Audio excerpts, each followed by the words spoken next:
Shalom teman-teman, selamat datang di ibadah Persekutuan Mahasiswa Kristen Jakarta. Sebelum kita mulai ibadah kita, aku persilahkan teman-teman untuk mengambil saat teduh.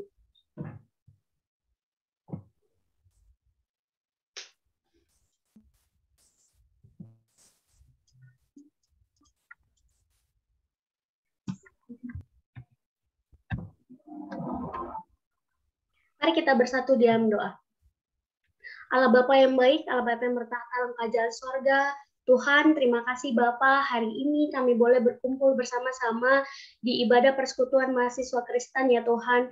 Tuhan berkati setiap kami, sehingga kami benar-benar memberikan waktu dan kefokusan kami untuk ibadah ini ya Tuhan. Dan juga Tuhan berdoa untuk teman-teman yang belum join ke room ini ya Tuhan, sehingga Engkau mempercepat langkah mereka untuk segera join ya Tuhan. Terima kasih ya Bapa, kami serahkan ibadah kami ke dalam tangan pengasihan Tuhan saja. Di dalam nama Yesus kami berdoa dan bersyukur padamu. Haleluya. Amin. Shalom teman-teman semua. Apa kabar? Aku harap teman-teman dalam keadaan sukacita ya semuanya. Karena kita akan memuji dan memuliakan nama Tuhan di sini. Kamu dan aku mungkin berbeda suku. Dan juga mungkin berbeda asal gereja. Tapi kita bersama-sama bersatu menjadi satu keluarga untuk memuji dan memuliakan nama Tuhan. Maka dari itu, mari kita angkat pujian, Ku Tak Pandang Dari Gereja Mana.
semua saling mengasihi, betapa senang ku menjadi keluarganya Tuhan.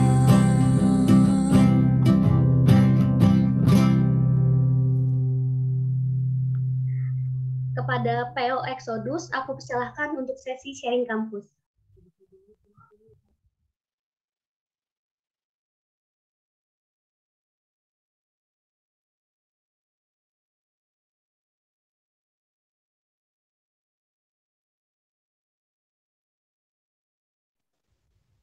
Ya, shalom semuanya.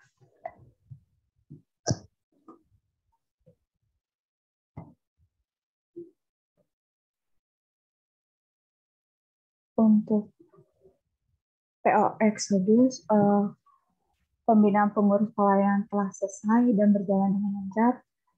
Kiranya pengurus maupun pelayanan mengaplikasikan setiap apa yang didapat sebagai respon atau aplikasi di dalam pelayanan mereka. Doakan melalui pembinaan ini, pengurus pelayanan semakin diperangkatkan dan tetap mengingat komitmen di dalam menjalankan tanggung jawab pelayanannya saat ke depan. Setahun ke depan, pengurus yang melayani di EXO sangat minim, karena ada yang tidak berkomitmen dan cuma satu pengurus baru. Doakan untuk kesehatian di tengah pelayanan online, kiranya sesama pengurus tetap semangat dan menjalani relasi dengan baik. Penjangkauan maba, di minggu ini akan ada acara penjangkauan maba. Bersyukur untuk persiapan yang sudah ada. Doakan setiap maba Kristen kiranya mempunyai kerinduan untuk join.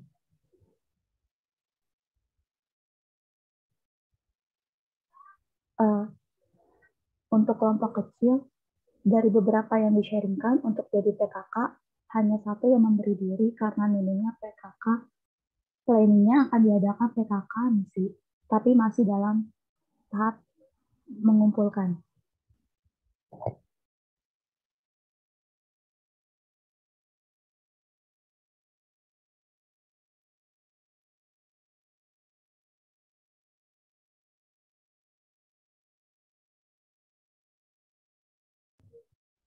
Terima kasih kepada PO Exodus untuk sharing kampusnya.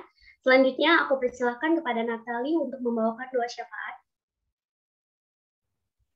Baik teman-teman, kita akan mendoakan untuk setiap pokok doa yang sudah disampaikan tadi. Mari kita bersatu dalam doa. Tuhan Yesus yang baik, terima kasih Tuhan untuk setiap kebaikan-Mu Tuhan. Bahkan pada sore malam hari ini kami boleh berkumpul Tuhan untuk ibadah Persekutuan Mahasiswa Kristen Jakarta. Tuhan berkati kami mendukung Tuhan PO Exodus yang sudah membagikan setiap pokok doa Tuhan. Kami memberkati setiap pengurus PO Exodus supaya mereka boleh menjadi pengurus yang maksimal Tuhan, bahkan ada kesatuan hati antara mereka Tuhan. Kami juga berdoa Tuhan untuk ibadah penyambutan mahasiswa baru yang akan dilaksanakan nanti. Tuhan berkati biar setiap persiapannya boleh Tuhan terlancar, untuk setiap apapun yang sudah direncanakan boleh terjadi sebagaimana kehendak-Mu Tuhan. Terima kasih. Kami juga berdoa Tuhan untuk bangsa dan negara Tuhan, bangsa kami tercinta Indonesia Tuhan. Kami berdoa untuk angka COVID yang boleh menurun Tuhan. Kami bersyukur Tuhan yang terus maksimalkan Tuhan, setiap angka tersebut boleh hilang Tuhan, bahkan pemulihan terjadi Tuhan, bahkan perekonomian Indonesia juga boleh bangkit Tuhan. Kami juga berdoa Tuhan untuk sekolah Tuhan yang sudah mulai tatap muka Tuhan. Kami berdoa untuk setiap keputusan tersebut boleh menjadi pembangkit setiap pembelajaran yang ada Tuhan, setiap keputusan yang sudah dibuat boleh menjadi dampak yang baik untuk anak-anak sekolah Tuhan. Berkati biar setiap mereka Tuhan boleh dijagai, disertai, terus diberikan kesehatan Tuhan. Terima kasih. Kami juga berdoa Tuhan untuk setiap kami Tuhan, para pengurus PKK, PMK, dan PO Tuhan, berkati setiap kami, biar kami boleh menjadi berkat dan terang dimanapun kami ditempatkan Tuhan, kami boleh melayani banyak orang di kampus Tuhan, bahkan lewat kami, nama Tuhan dipermuliakan. Terima kasih Tuhan, kami kita berdoa dan mengucap syukur, haleluya, amin. Terima kasih Natali. Kepada pengurus, aku persilakan untuk menyampaikan warta. Ya, terima kasih Naomi. Ya, shalom teman-teman. Sekarang kita akan mendengarkan warta untuk PMKJ hari ini. Ya, teman-teman, pelayan hari ini, ibadah hari ini tidak akan terlaksana dengan baik jika tidak ada pelayan yang boleh ambil bagian dalam ibadah kali ini. Untuk pembawa firman kita ada Bang Argius, MC kita ada Naomi dari UP Angkatan 2017, singernya ada Amelia dari STAN Angkatan 2018, pemusiknya ada Jans dari Fasilkom UI Angkatan 2018, doa syafaatnya ada Natali dari Mercubuan Angkatan 2019, pewartanya aku sendiri, Daniel dari FTUI Angkatan 2017, dan slider kita ada Jeffrey dari PNJ 2018. Dan juga nanti ada kakak abang dan juga yang akan memimpin kelompok sharing kita. Mari kita ucapkan terima kasih atas pelayanan teman-teman kita melalui kolom chat. Selanjutnya, ya teman-teman tidak lupa kembali untuk mengajak teman-teman semua. Di minggu depan kita akan kembali bertemu bersama di Bible Study kita. Nah, untuk minggu depan kita akan masuk ke dalam topik yang baru, teman-teman. Kita akan mulai ke dalam pipa gitu ya, teman-teman.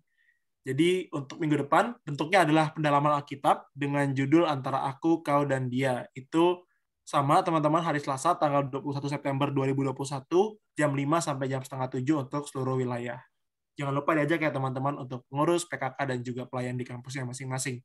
Selanjutnya, ya, teman-teman, seperti aku jelaskan tadi, kita sudah menyelesaikan, teman-teman, untuk hari ini sesi penyambutan mahasiswa baru gitu ya. Untuk topik penyambutan mahasiswa baru, hari ini adalah hari terakhirnya. Dan mulai minggu depan, kita akan masuk ke dalam topik baru, yaitu pekabaran Injil melalui pendalaman Alkitab. Jadi jangan lupa, teman-teman, untuk datang di minggu depan dan juga minggu-minggu seterusnya yang bisa dilihat di kalender berikut. Selanjutnya, nah, teman-teman juga jangan lupa untuk mengunjungi link Pri PMKJ di link tr.ii/PMKJ. Di sini teman-teman bisa mengakses link Bible Study kita, buletin Nehemia, materi pemuridan, rekaman Bible Study, dan juga ada yang baru teman-teman, yaitu materi dari masing-masing Bible Study. Jadi kita akan membagikan setiap PPT untuk semua ibadah ada di link Tri ini, teman-teman. Jadi jangan lupa, bagi teman-teman yang mau mendownload setiap materi yang ada, silakan kunjungi link Pri PMKJ. Selanjutnya, ya teman-teman, terima kasih untuk waktunya. Demikian warta kita pada hari ini. Aku kembalikan kepada Naomi.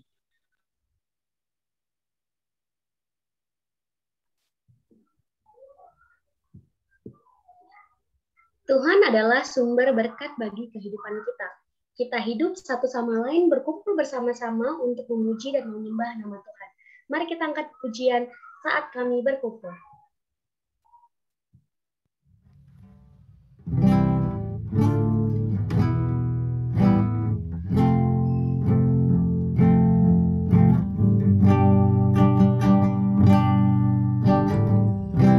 Saat kami berkumpul, Roh-Mu bekerja, ajar kami memuliakan nama-Mu. Kala hati kami mulai menyembah, berkat-Mu atas kami, Tuhan. Berkat-Mu atas kami, kasih Tuhan tak berkesudahan, tak habis-habisnya rahmat-Nya, selalu baru tiap pagi, baru tiap pagi. Besar setiamu, Tuhan, besar setiamu.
Kepada Bang Argius, aku persilahkan untuk menceritakan firman Tuhan. Oke, terima kasih. Selamat sore teman-teman. Sebelum kita lebih jauh merenungkan kebenaran firman, mari kita bersatu dalam doa. Bapa di dalam surga, terima kasih untuk kasih setia Tuhan yang amat besar dalam kehidupan kami. Engkau Allah yang setia kepada kami yang seringkali tidak setia kepadamu. Semua itu ya Tuhan karena kebaikan, karena kasih-Mu semata-mata. Terima kasih ya Tuhan, sebentar kami merenungkan sebagian daripada kebenaran firman Tuhan. Engkau memberkati kami, Engkau menyapa kami dengan kebenaran-kebenaran-Mu. Dalam Kristus Putra Tunggal Allah, kami berdoa. Amin.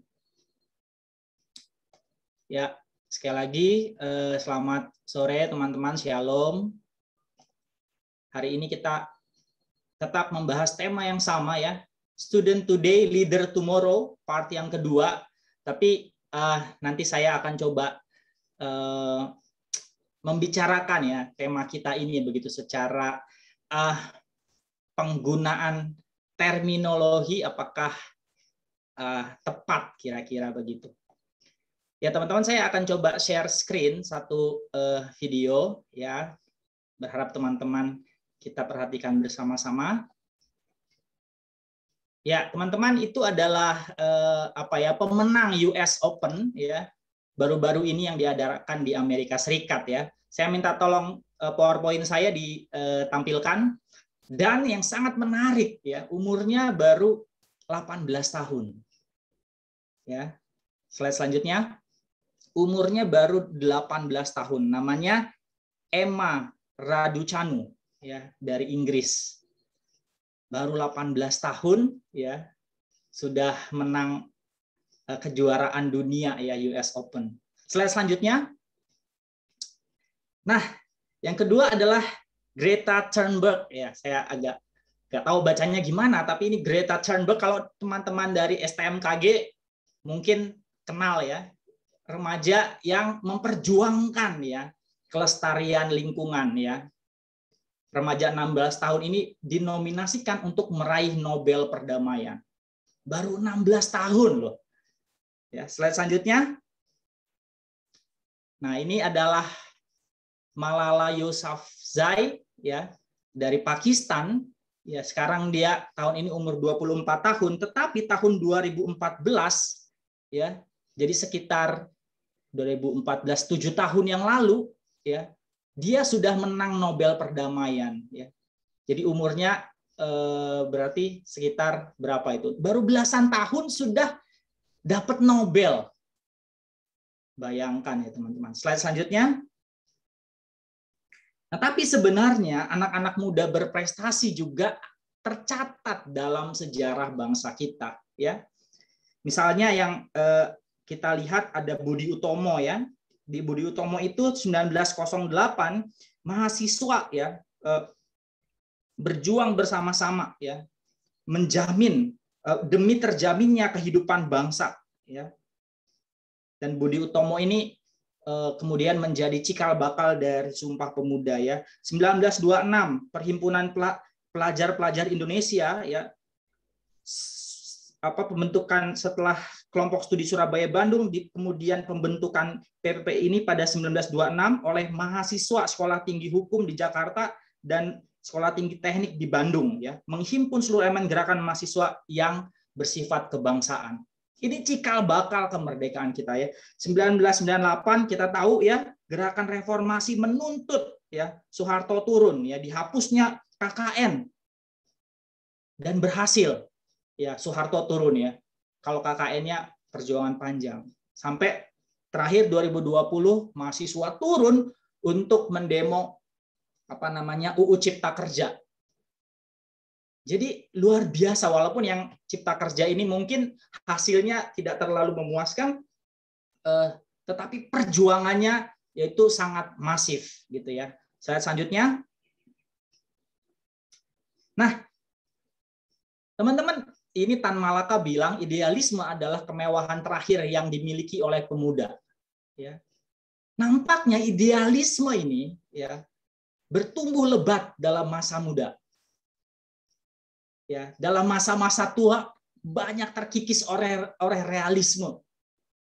Ya. Saya juga merasa begitu dulu, habis-habisan ketika mahasiswa ya, nggak punya uang tuh tetap melayani. Jalan kaki deh. Ya, nggak makan deh. Slide selanjutnya. Sehingga student today, leader tomorrow bisa digugat ya. Banyak orang yang masih muda, masih remaja, masih mahasiswa menjadi pemimpin dunia, merubah satu bangsa.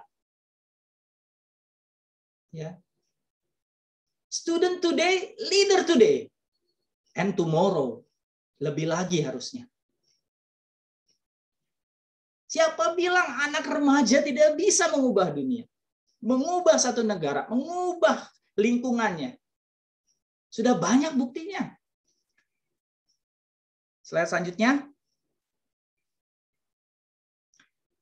Ya, pemimpin Kristen adalah mereka yang membawa orang yang dipimpin pada sesuatu yang lebih baik. Ini definisi pemimpin di dalam kekristenan, adalah orang yang membawa orang lain ke sesuatu yang lebih baik. Ya, dalam Mazmur 23, ya Tuhan adalah gembalaku, tak akan kekurangan aku. Ia membaringkan aku di padang yang berumput hijau. Ia membimbing aku ke air yang tenang. Dibawa ke sesuatu yang lebih baik. Ya. Slide selanjutnya. Nah, sehingga ujian pemimpin Kristen adalah apakah kita berdampak baik bagi lingkungan di sekitar kita. Para kita pemimpin Kristen yang sejati, ujiannya adalah bagaimana dampak kita ke lingkungan kita. Berdampak baik atau enggak? Tuhan Yesus mengatakan di Matius 5, ya, kamu adalah garam dan terang dunia. Garam dan terang itu dampaknya baik. Walaupun pertama-tama ketika Yesus mengkhotbahkan ini, pendengarnya adalah orang-orang Yahudi, satu bangsa yang dipilih Allah menjadi garam dan terang dunia, supaya keselamatan itu sampai kepada ujung-ujung bumi. Tapi Tuhan Yesus bilang garammu tawar, terangmu tersembunyi. Israel gagal sebagai satu bangsa. Tapi kemudian kita sekarang, Israel yang baru, yang rohani, yang juga sama panggilannya sebagai garam dan terang. Ya. Pemimpin Kristen adalah pemimpin yang membawa ya dampak yang baik bagi lingkungannya. Slide selanjutnya. Nah, ibadah yang hanya berdampak pada kebaikan diri sendiri, ya itu egoisme. Kalau ibadahnya dampaknya hanya untuk kebaikan diri sendiri, itu egoisme. Ibadah yang mendatangkan malapetaka bagi orang lain, itu terorisme. Ya 9/11. Kalau kamu menganggap itu ibadah tapi jadi malapetaka, ya itu terorisme. Ibadah yang membawa berkat bagi sekitar, itu Yesusisme. Ya, ibadah kita kepada Allah membawa berkat bagi sekitar kita, berdampak baik. Itu Yesus. Yesus yang taat kepada Allah dan memberikan nyawa bagi manusia, menebus manusia dari dosa. Slide selanjutnya. Nah, ada sisi ya sumbangsih menurut saya dari Karl Marx untuk kritik kekristenan. Ya, Karl Marx mengatakan agama adalah candu, opium of the people, candu masyarakat. Tetapi yang coba saya mengerti, waktu itu Marx sedang mengkritik ya kelompok-kelompok Kristen yang tidak berkontribusi bagi kemajuan masyarakat, yang melarikan diri dari masalah hidup, bukannya menjadi bagian dari solusi dari masalah yang ada waktu itu, tapi melarikan diri dengan agamanya, sibuk dengan agamanya. Sehingga agama Kristen waktu itu sama seperti opium, pakai ganja ya, pakai drugs ya, lari dari masalah di dunia nyata. Ya. Tetapi kekristenan tidak seperti itu. Kristenan membawa kita, Yesus meneladani untuk kita menjadi garam dan terang, hidup di dunia nyata, menghadirkan kerajaan Allah. di bumi ini. Selanjutnya ada tokoh yang menarik di Jepang ya, namanya Toyohiko Kagawa ya, 1888 ya.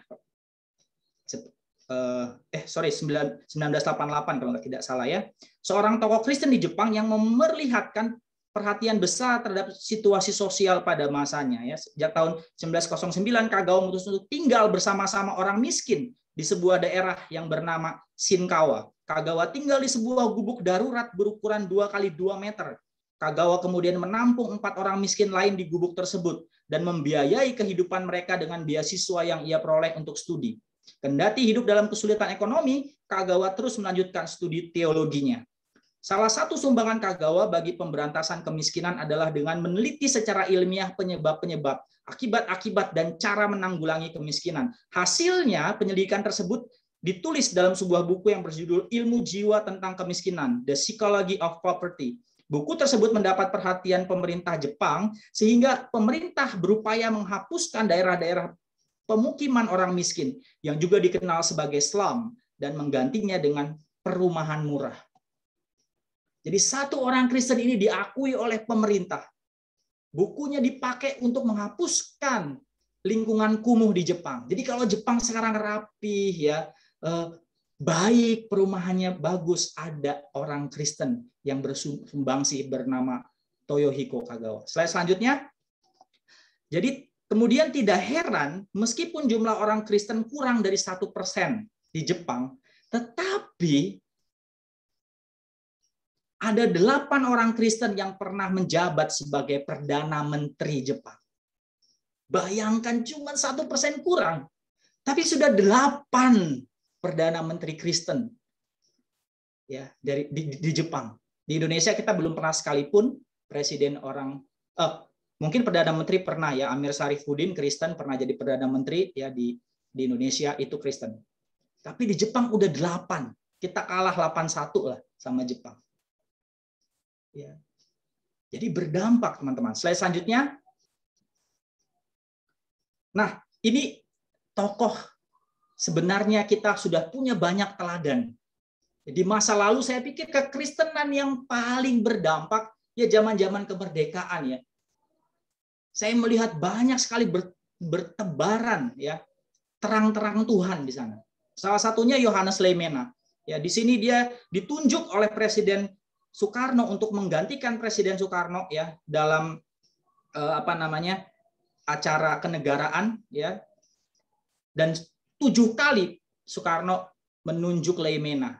Bukannya jenderal-jenderal yang lebih tinggi yang ada di belakang Leimena ini. Ya, di situ ada ada Ahmad Yani, ada Marta Dinata, ada Umar Dhani. Enggak itu yang ditunjuk sama Soekarno, tapi 7 kali ya yang menggantikan Soekarno adalah Leimena menjadi pejabat presiden ketika Soekarno ada di luar. Slide selanjutnya.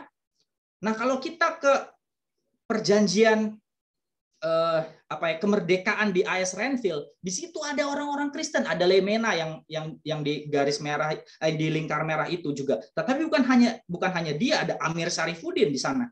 Bukan hanya Amir Syarifuddin, ada Latu Harhari juga di sana. Ya.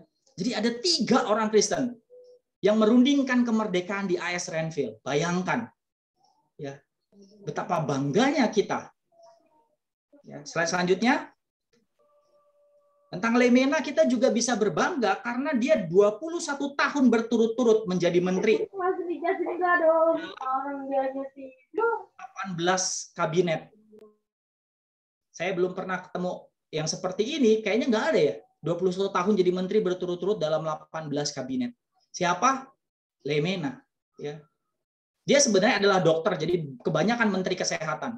Tetapi dia terlibat dalam operasi Tritura kalau nggak salah, jadi punya jabatan militer juga. Slide selanjutnya. Nah, puskesmas lahir dari ide Leimena juga. Jadi berdampak teman-teman. Ya. Leimena ini juga lulusan dari organisasi pemuda, pelajar. Slide selanjutnya. Kita juga pernah punya Kapolri, ya. Kalau sekarang Kapolri kita Kristen, dulu pernah yang percaya kepada Kristus juga orang Katolik bernama Jenderal Hugem. Ya. Dan itu diliput bahkan oleh luar negeri tentang adanya kepala polisi yang jujur dan disiplin dan sederhana. Bangga kita.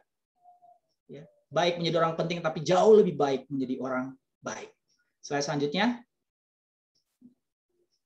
Gus Dur mengatakan dalam ya bercandaannya ya, di Indonesia hanya ada 3 polisi jujur.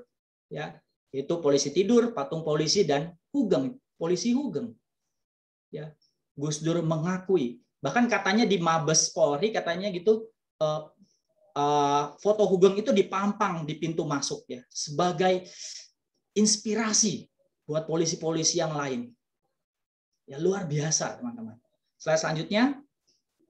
Nah ini bagi kami orang Batak ini juga jadi kebanggaan ya. TB Simatupang.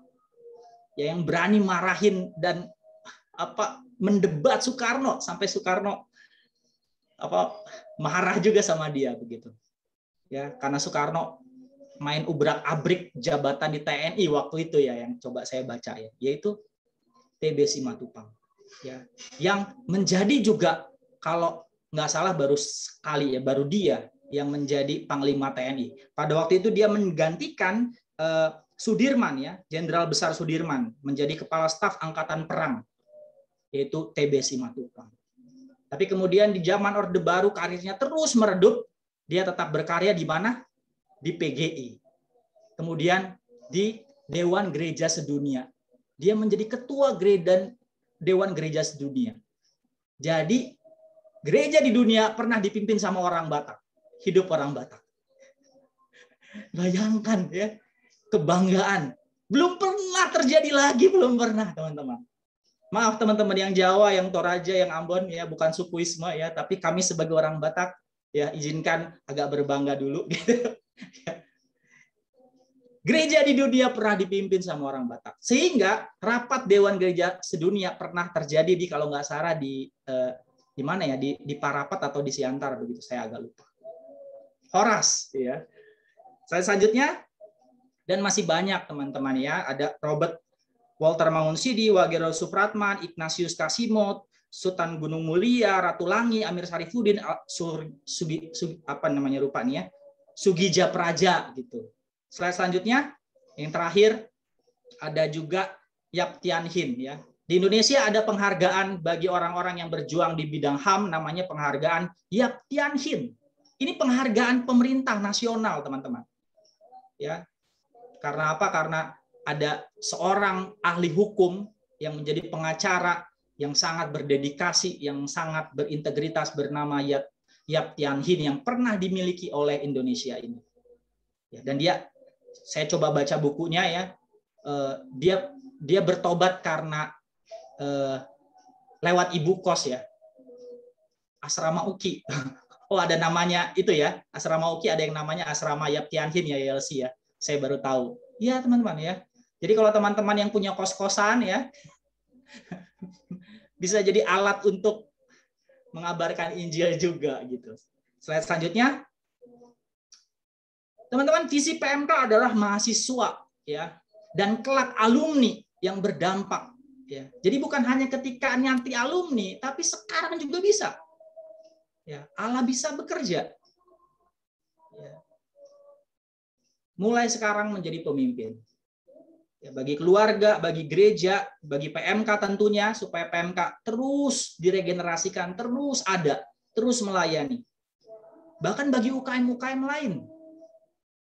Ya, saya pernah ngobrol sama satu mahasiswa Budi Luhur yang dia datang PMK, tapi dia ternyata juga ketua BEM Universitas Budi Luhur. Dia sharing ratusan juta dari kampus buat BEM, ya, dan itu bisa dipakai dengan baik, ya, kalau ada anak-anak Tuhan yang juga berkarya di sana. Bayangkan ya, BEM, lalu organisasi-organisasi lain, pencinta alam dan lain-lain. Kalau ada anak-anak Tuhan di sana yang mengarahkan dengan baik, betapa bagusnya itu. Berdampak bagi teman kuliah, bahkan bagi kehidupan kampus. Jangan kehidupan bangsa dulu lah. Dimulai dari kehidupan kampus. Saya waktu itu pernah di Budi Luhur, lagi masih sering-seringnya ke Budi Luhur, ya. saya bukannya salah ya musik dangdut itu, tapi waktu itu saya lihat ada dangdutan gitu yang ya agak-agak erotis begitu. Saya pikir itu kan nggak layak ya, maksudnya di dunia kampus yang merupakan masa depan bangsa, kira-kira begitulah ya. Dangdutnya sih saya suka juga, cuman erotisnya kan enggak lah begitu. Jadi teman-teman, jangan bangsa dulu, kampus ada tanggung jawab PMK. Kalau masih banyak mabok-mabokan di kampus, kalau masih banyak korupsi, dosen-dosen yang nggak bertanggung jawab, ya itu gambaran bangsa kita ke depan, mulai dari kampusnya bagaimana. Kalau di kampusnya masih banyak korupsi, masih banyak yang nggak beres, titip absen dan lain-lain, itulah masa depan bangsa kita. Bagi masyarakat, negara, dan juga dunia. Ya, banyak anak-anak muda Indonesia sudah berkiprah di ajang dunia. Selanjutnya, teman-teman, anak muda sedang punya idealisme, menemukan idealisme yang besar begitu. Dan mereka perlu fondasi. Kita perlu fondasi supaya idealisme itu bertahan dan berdasar dengan baik dan benar, kokoh dan benar. Sehingga perlu dipertemukan kepada Kristus sebagai landasan yang kokoh dan landasan yang benar. Kalau tidak, ya mereka akan punya landasan-landasan yang salah. Berlandaskan agama-agama lain, mencintai lingkungan dengan landasan agama lain, dengan landasan yang lain. Terlibat dalam aksi sosial dalam landasan yang lain, humanisme yang tidak terlalu benar. Terlibat dalam politik dengan landasan yang baik, dengan alasan yang salah juga. Ya, memilih mungkin misalnya komunisme dan yang lain-lain sebagai fondasi, sebagai landasannya dari idealismenya itu. Selanjutnya, misalnya, kalau ada mahasiswa yang peduli ya dengan lingkungan hidup, mau memelihara kelestarian lingkungan hidup, alangkah baiknya kalau dia menemukan ya landasan itu dari Alkitab, dari Kristus. Ya, bagaimana Allah juga peduli terhadap dunia ini, terhadap alam, terhadap segala makhluk yang ada di dunia ini. Ya, saya menemukan ada 4 ya yang bisa menjadi fondasi bagi seorang mahasiswa untuk peduli lingkungan. Yang pertama, ketika Allah di ayat terakhir Kejadian 1 mengatakan sungguh amat sangat baik untuk predikat semua yang diciptakan, itu bukan hanya manusia, maksudnya yang predikatnya sungguh amat baik ketika diciptakan. Itu semua yang diciptakan Allah, predikatnya sungguh amat baik. Sehingga kita perlu memelihara lingkungan yang diapresiasi oleh Tuhan ini. Yang kedua, di Kejadian 2, Allah mengatakan Tuhan menempatkan manusia di taman itu, di dunia ini untuk mengusahakan dan memelihara. Tanggung jawab memelihara bumi ini, itu manusia yang menerimanya. Lalu yang ketiga, ketika baca Roma pasal 8 ayat 19-25 itu, dikatakan segala makhluk ya mengeluh karena dosa, tetapi akan dipulihkan ya oleh Kristus. Jadi mendapat janji pemulihan juga. Dan yang terakhir, hukum yang terutama tidak terpisahkan, mengasihi Allah dan mengasihi sesama. Mari kita mengasihi nanti ya manusia yang akan lahir 20, 30, 100 tahun lagi. Dengan cara apa? Menyisakan untuk mereka alam yang baik kondisinya. Kalau tidak, kita akan dikutuki. Nah, jadi ini alasan-alasan yang dibutuhkan oleh aktivis-aktivis lingkungan. Kalau mereka tidak mengenal Kristus, tidak kenal PMK, tidak kenal Alkitab, mereka cari fondasi-fondasi yang lain. Yang ada mungkin di agama lain, yang bahkan menyetarakan mungkin ya nyawa manusia dan nyawa hewan sama gitu, misalnya gitu. Tapi kan Alkitab nggak begitu. Sehingga banyak aktivis lingkungan yang pindah agama lain karena fondasinya kayaknya lebih kuat, kekristenan kayaknya nggak peduli dengan lingkungan. Jadi idealisme mahasiswa ya bisa mendapatkan fondasi yang kokoh dan benar di dalam Kristus. Slide selanjutnya. Nah, bagaimana PMK membentuk pemimpin Kristen? Ya, saya mengambilnya dari Katekismus Westminster. Pertanyaan yang pertama ya, apa tujuan akhir manusia? Tujuan hidup manusia itu apa? Ya, yaitu to glorify God and to enjoy Him forever. Memuliakan Allah dan menikmati Allah. Ya. Jadi sekitar berapa ini, tahun berapa ya, 16 atau 18 sekian begitu ya, berkumpul ya di bapak-bapak gereja ya untuk menjawab, merumuskan iman Kristen gitu. Dalam satu katekismus ya.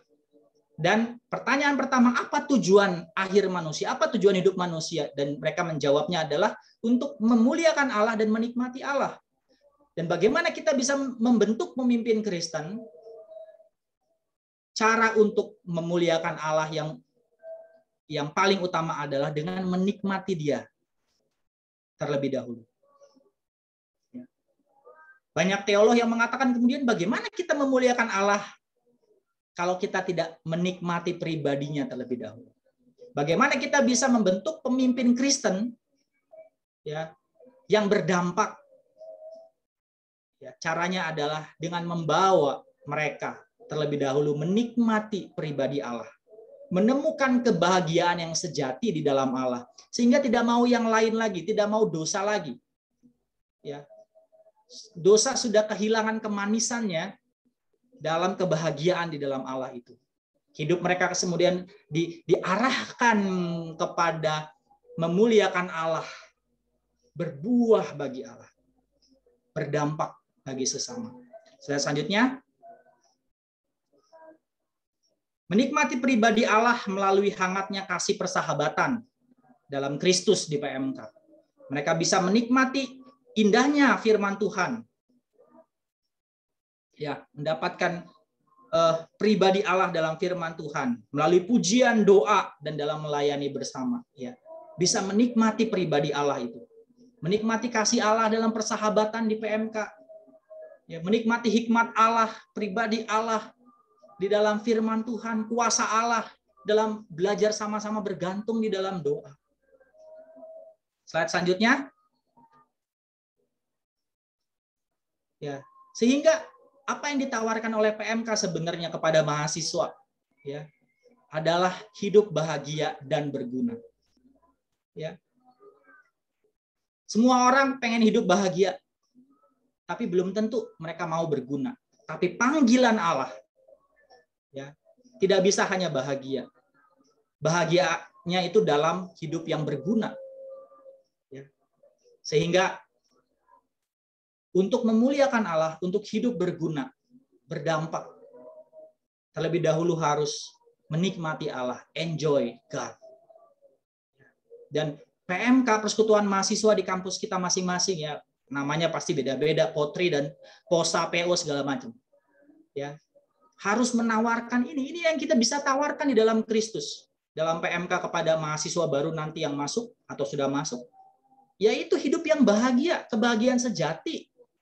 Ya, menemukan dirinya sangat berharga dalam Kristus. Indahnya pribadi Allah itu. Ya, tetapi sepaket dengan itu. Ya, hidupnya dipanggil untuk menjadi hidup yang berguna, yang indah, yang dipakai oleh Allah. Enjoy God and glorify God. Slide selanjutnya.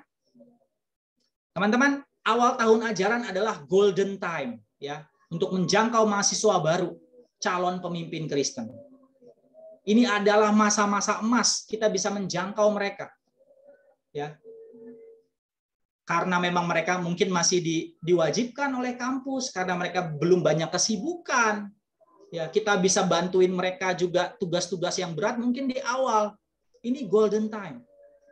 Ya, setelah ini mereka akan sibuk. Mereka tidak wajib lagi ikut ke persekutuan. Sehingga mari kita perjuangkan ya, menjangkau mereka di masa-masa awal mereka masuk ini. Kita doakan, kita set yang terbaik begitu. Kalau mau malas-malesan bukan sekarang waktunya.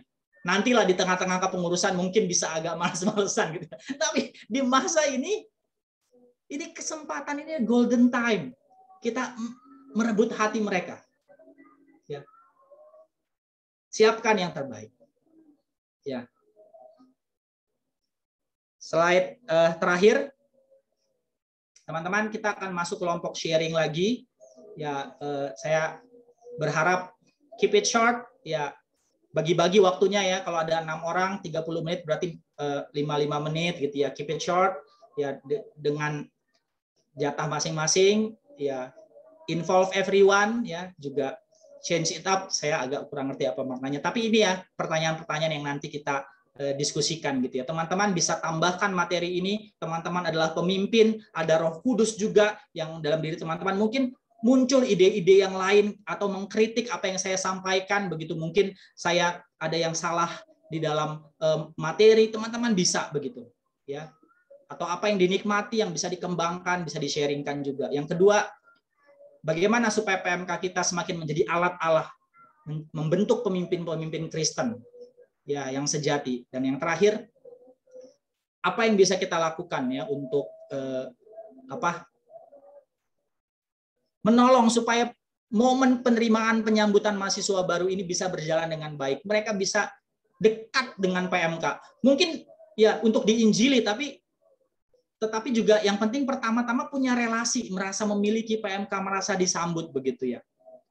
Kalau nanti penginjilan pertama belum bertobat, karena merasa sudah dekat, tetap datang. Dan nanti kemudian mungkin nanti setelah 2, 3 kali, 4 kali, 5 kali ber-PMK baru bertobat gitu. Jadi ya yang penting menurut saya disambut aja dulu gitu ya. Dikasihi aja dulu mereka, merasa sampai mereka merasanya nikmat gitu di PMK itu gitu ya. Diperhatikan ya, disenyumin gitu ya dengan senyum-senyum manis. Ya, saya ingat juga gitu ya senior-senior cantik yang senyumin saya waktu saya mahasiswa baru, dan itu menyegarkan ya. Apalagi waktu itu yang masih capek kan gitu ya, capek sekali gitu kan di ospek, walaupun ya sekarang sih kayaknya nggak capek karena online gitu ya. Tapi saya merasa itu sangat berkesan. Ya, teman-teman silakan masuk ke kelompok sharing. Terima kasih, sekian yang bisa saya sampaikan dari khotbah saat ini. Saya serahkan kepada pengurus. Terima kasih kepada Bang Ardius atas firman yang luar biasa yang telah disampaikan kepada kita semua. Sedikit kesimpulan yang aku ambil tadi dari sharing firman Bang Ardius adalah untuk menjadi seorang leader, kita harus terlebih dahulu menikmati Allah dalam kehidupan kita, sehingga kita dapat menjadi berkat atau berdampak bagi sekeliling kita. Kita bersama-sama menjadi satu keluarga dan belajar untuk setiap saat menjadi berkat di sekeliling kita. Mari kita angkat pujian, kita satu dalam Kristus.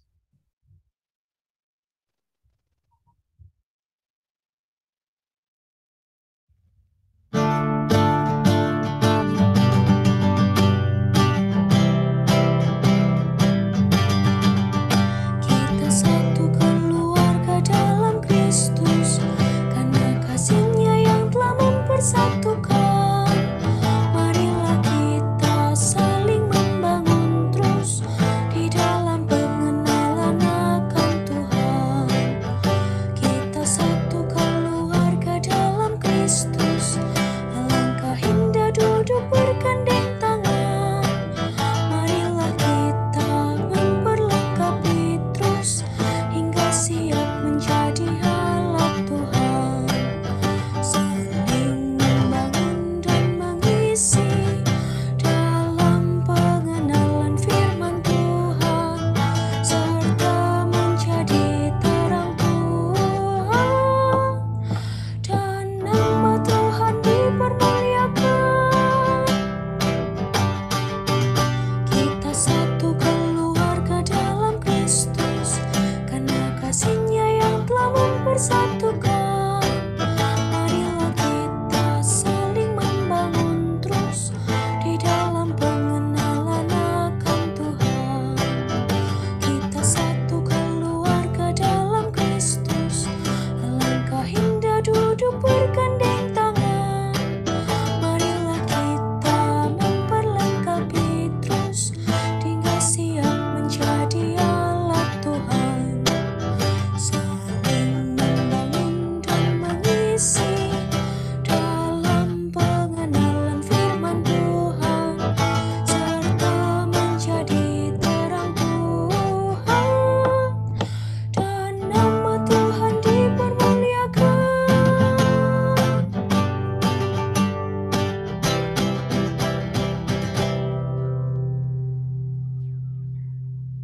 kepada Bang Argius, aku persilahkan untuk membawa doa penutup. Mari teman-teman kita satu dalam doa. Tuhan, terima kasih untuk waktu, kesempatan, kesehatan yang Tuhan berikan kami sekali lagi boleh bersekutu bersama-sama.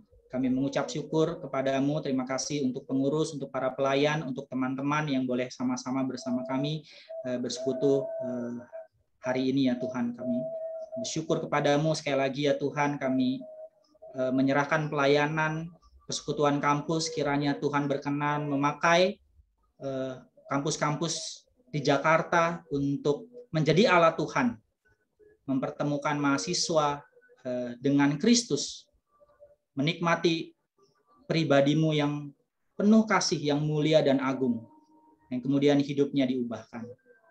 Terima kasih ya Tuhan, kami juga mau menyerahkan golden time untuk menjangkau mahasiswa di masa-masa mereka awal masuk dalam penyambutan, penerimaan mahasiswa baru oleh yang dilakukan oleh persekutuan-persekutuan kampus.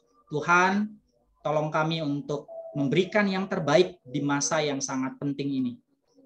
Pimpin kami, anugerahkan kami kasih, anugerahkan kami ketekunan, mempersiapkan dengan baik.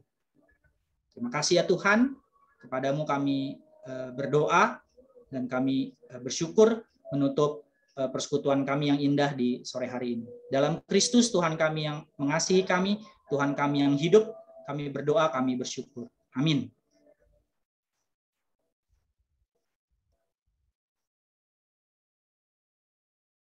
Terima kasih kepada Bang Argius.